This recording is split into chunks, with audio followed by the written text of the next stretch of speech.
നമസ്കാരം. മഞ്ഞളിൻ്റെ ഔഷധ ഗുണത്തെക്കുറിച്ച് ഇന്ത്യക്കാർക്ക്, പ്രത്യേകിച്ച് മലയാളികൾക്ക് ആരും പറഞ്ഞു തരേണ്ട കാര്യമില്ല.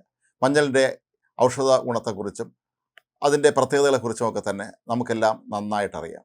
വർഷങ്ങളായി മഞ്ഞൾ നമ്മുടെ ഭക്ഷണത്തിൻ്റെ ഒരു അവിഭാജ്യ ഘടകമാണ്. മാത്രമല്ല, ഇതൊരു മരുന്നായും ഒരു കീടനാശിനിയുമായും ഒക്കെ തന്നെ ഇത് നമ്മൾ ഉപയോഗിക്കാറുണ്ട്.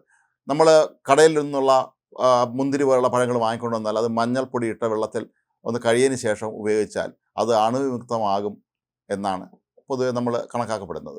ഇതുപോലെ മഞ്ഞളിന് ഒരുപാട് ഗുണങ്ങളുണ്ട്. നമ്മളുടെയൊക്കെ പൂർവികരുടെ ആരോഗ്യത്തിൻ്റെ രഹസ്യങ്ങളിലൊന്ന് കൃത്യമായി മഞ്ഞൾ ഉപയോഗിച്ചിരുന്നതാണ് എന്ന് ഒരുപക്ഷെ നമ്മൾ പറയേണ്ടി വരും. മറ്റു പല വസ്തുക്കൾ, കുരുമുളക് പോലെയുള്ള, ഇഞ്ചി പോലെയുള്ളൊക്കെ തന്നെ വസ്തുക്കളൊക്കെ നമ്മൾ സ്ഥിരമായി ഉപയോഗിച്ചിരുന്നത് കൊണ്ട് തന്നെ നമ്മുടെ ശരീരത്തിൻ്റെ ആരോഗ്യം, അസുഖങ്ങൾ വരാതെ കാത്തു രക്ഷിക്കുന്നതിലൊക്കെ തന്നെ ഈ മഞ്ഞളിനും വലിയൊരു പങ്കുണ്ട്. എന്നാൽ ഇപ്പോൾ പുറത്തു വരുന്ന ഒരു റിപ്പോർട്ട് അനുസരിച്ച് മഞ്ഞളിന് മറ്റു ചില കഴിവുകൾ കൂടി ഉണ്ട് എന്നാണ് മനസ്സിലാക്കാൻ കഴിയുന്നത്.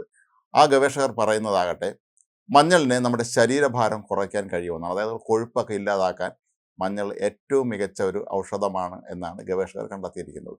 കൂടാതെ പൊണ്ണത്തടി, ടൈപ്പ് 2 പ്രമേഹം തുടങ്ങിയ നിരവധി ആരോഗ്യ പ്രശ്നങ്ങളിൽ നിന്ന് നമുക്ക് മുക്തി നേടുന്നതിനായി മഞ്ഞൾ ഉപയോഗിക്കാം എന്നാണ്. മഞ്ഞളിൻ്റെ ഏറ്റവും വലിയ പ്രത്യേകത, മഞ്ഞൾ എല്ലായിടത്തും ലഭ്യമാണ്. പ്രത്യേകിച്ച് തെക്കിഴക്കൻ ഏഷ്യൻ രാജ്യങ്ങളിലാണ് മഞ്ഞൾ വ്യാപകമായി കൃഷി ചെയ്യപ്പെടുന്നതും ഉപയോഗിക്കുന്നതൊക്കെ തന്നെ. എല്ലായിടത്തും ഇത് ലഭ്യമാണ്, വില കുറവാണ്. അങ്ങനെയുള്ള ഈ ഒരു വസ്തുവിനെ കളഞ്ഞിട്ട് നമ്മൾ എന്തിനാണ് ഈ സിന്തറ്റിക് ഭക്ഷണത്തിൻ്റെ പിന്നാലെ പോകുന്നത് എന്നാണ് ഇപ്പോൾ വിദഗ്ധർ ചോദിക്കുന്നത്.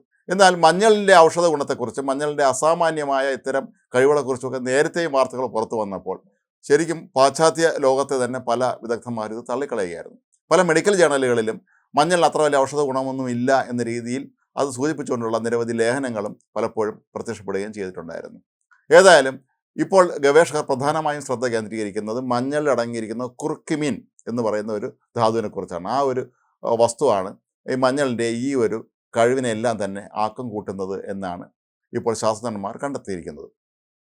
നമ്മുടെ ശരീരത്തിൽ വിവിധ ഭാഗങ്ങൾ അടിഞ്ഞുകൂടുന്ന കൊഴുപ്പിനെയൊക്കെ തന്നെ പൂർണ്ണമായും ഇല്ലാതാക്കാൻ മഞ്ഞളിന് കഴിയും എന്നാണ് ഈ ഗവേഷകർ ഇപ്പോൾ പറയുന്നത്. ഏതായാലും ഇന്ത്യക്കാരെ സംബന്ധിച്ചിടത്തോളം, അല്ലെങ്കിൽ മലയാളികളെ സംബന്ധിച്ചിടത്തോളം നമുക്കിത് വളരെ സന്തോഷകരമായ ഒരു കാര്യം കൂടിയാണ്. കാരണം ഇതിൻ്റെ കഴിവ് നമ്മൾ വളരെ നേരത്തെ തന്നെ മനസ്സിലാക്കിയിരുന്നു എന്നുള്ള കാര്യം ഒരുപക്ഷെ സായിപ്പന്മാർക്ക് ഇപ്പോഴായിരിക്കും മനസ്സിലാക്കിയിട്ടുള്ളത്. ഇന്ത്യക്കാരെ സംബന്ധിച്ചിടത്തോളം നമ്മൾ വളരെ സമീകൃതമായ, അങ്ങേറ്റം ഔഷധ സമ്പുഷ്ടമായ ഒരു ആഹാര രീതിയാണ് നമ്മൾ പിന്തുടരുന്നത്. നമ്മുടെ കേരളത്തിലെ സദ്യയ്ക്ക് പോലും അതിന് ഔഷധ മൂല്യമുണ്ട് എന്നാണ് കണ്ടെത്തിയിട്ടുള്ളത്. ഇതുപോലെ മഞ്ഞൾ വിവിധ രോഗങ്ങൾക്കുള്ള ഒരു ശമനിയായി ഉപയോഗിക്കാം എന്നുള്ള സായിപ്പിൻ്റെ കണ്ടെത്തൽ ഇന്ത്യക്കാർ പണ്ട് മനസ്സിലാക്കിയിരുന്നു എന്നുള്ള കാര്യവും നമ്മൾ ശ്രദ്ധിക്കേണ്ടതുണ്ട്. അപ്പോൾ ഏതായാലും ഈ കുർക്കുമിൻ എന്ന് പറയുന്ന ഈ വസ്തു ഒരു അസാമാന്യമായ കഴിവുള്ള ഒരു ധാതുവാണ് എന്നാണ് ഇപ്പോൾ വിദഗ്ധന്മാർ കണ്ടെത്തിയിട്ടുള്ളത്. ഈ കുർക്കുമിൻ ഉപയോഗിച്ച് നടത്തിയ പരീക്ഷണങ്ങളിൽ നിന്നെല്ലാം തന്നെ മനസ്സിലാക്കാൻ കഴിഞ്ഞിട്ടുള്ളത് ഇവയ്ക്ക് നമ്മുടെ ശരീരത്തിൻ്റെ ഭാരം കുറയ്ക്കാനും അതുപോലെ പ്രമേഹത്തെ നിയന്ത്രിക്കാനും ഒക്കെ വലിയ തോതിലുള്ള കഴിവുണ്ട് എന്നാണ് ഡോക്ടർമാർ നിർദ്ദേശിക്കുന്നത്. മഞ്ഞൾ നമുക്ക് ചായയിൽ പോലും ചേർത്ത് കഴിക്കാം എന്നാണ് ഡോക്ടർമാർ നിർദ്ദേശിക്കുന്നത്. പക്ഷേ അതിൽ പഞ്ചസാര ഇടരുത്. ഒരു കാര്യം എപ്പോഴും ശ്രദ്ധിക്കുക, മഞ്ഞൾ ചേർത്തുള്ള ഭക്ഷ്യവസ്തുക്കൾ ഉണ്ടാക്കുന്നതിൽ മധുരം അധികം ചേർക്കാതിരിക്കുക എന്നുള്ളതാണ് നമ്മൾ ശ്രദ്ധിക്കേണ്ട ഏറ്റവും പ്രധാനപ്പെട്ട കാര്യമെന്നാണ് ഡോക്ടർമാർ ഇപ്പോൾ നിർദ്ദേശിച്ചിട്ടുള്ളത്. കാരണം ഇത് പ്രമേഹത്തെ നിയന്ത്രിക്കുന്നതിന് ഏറെ കഴിവുള്ള മഞ്ഞളിനെ സംബന്ധിച്ച് അതിൽ നമ്മൾ മധുരം കൂടി ചേർക്കുകയാണെങ്കിൽ അത് വിപരീത ഫലമായിരിക്കും ഒരുപക്ഷെ ഉണ്ടാക്കുക എന്നുള്ളത് കൊണ്ട് തന്നെ മഞ്ഞൾ ചേർത്ത് നിർമ്മിക്കുന്ന ഭക്ഷണ സാധനങ്ങളിലൊക്കെ തന്നെ നമ്മൾ പഞ്ചസാരയുടെ സാന്നിധ്യം പരമാവധി ഒഴിവാക്കുന്നത് നല്ലതായിരിക്കും എന്നാണ് ഇപ്പോൾ വിദഗ്ധർ കണ്ടെത്തിയിരിക്കുന്നത്. ഇറാനിലെ ഒരു സംഘം ആരോഗ്യ വിദഗ്ധന്മാർ ഏതാണ്ട് 3700ഓളം പേര് ഈ മഞ്ഞൾ ഉപയോഗിച്ചുള്ള പരീക്ഷണം നടത്തിയിരുന്നു. അതിൽ ഭൂരിഭാഗം പേർക്കും അവരുടെ ശരീരഭാരം കുറഞ്ഞതായിട്ടാണ് മനസ്സിലാക്കാൻ കഴിയുന്നത്. കരൾ അതിൽ നിന്ന് പുറന്തള്ളുന്ന കൊഴുപ്പുകൾ പോലെയുള്ള വസ്തുക്കളെ പലതിനെയും പൂർണ്ണമായും ഇല്ലാതാക്കാൻ മഞ്ഞളിലെ ഈ കുർക്കുമിന് അസാമാന്യമായ കഴിവുണ്ട് എന്ന് തന്നെയാണ് പറയപ്പെടുന്നത്. അങ്ങനെ കരളിൻ്റെ ആരോഗ്യത്തിനും ശരീരത്തിൻ്റെ മൊത്തം നമ്മുടെ പൂർണ്ണമായ ആരോഗ്യത്തിനും ഈ മഞ്ഞൾ എന്ന് പറയുന്നത് ഫലപ്രദമായി തന്നെ നമുക്ക് ഉപയോഗിക്കാൻ കഴിയുമെന്നാണ് കരുതുന്നത്. നമുക്ക് ചെയ്യാൻ കഴിയുന്ന ഒരു കാര്യം, മഞ്ഞൾ വാങ്ങി ഉണക്കി പൊടിച്ച് നമ്മുടെ പരമാവധി ഭക്ഷണ സാധനങ്ങൾ അവ ഉൾപ്പെടുത്തി കഴിച്ചാൽ നമ്മുടെ ആരോഗ്യം മെച്ചപ്പെടുത്തുക തന്നെ ചെയ്യും. ഒപ്പം നമ്മുടെ കുരുമുളകും നമ്മുടെ ഇഞ്ചിയും ഒക്കെ തന്നെ എത്രത്തോളം ആരോഗ്യദായകമാണ് എന്ന് പ്രത്യേകിച്ച് പറയേണ്ട കാര്യമില്ല.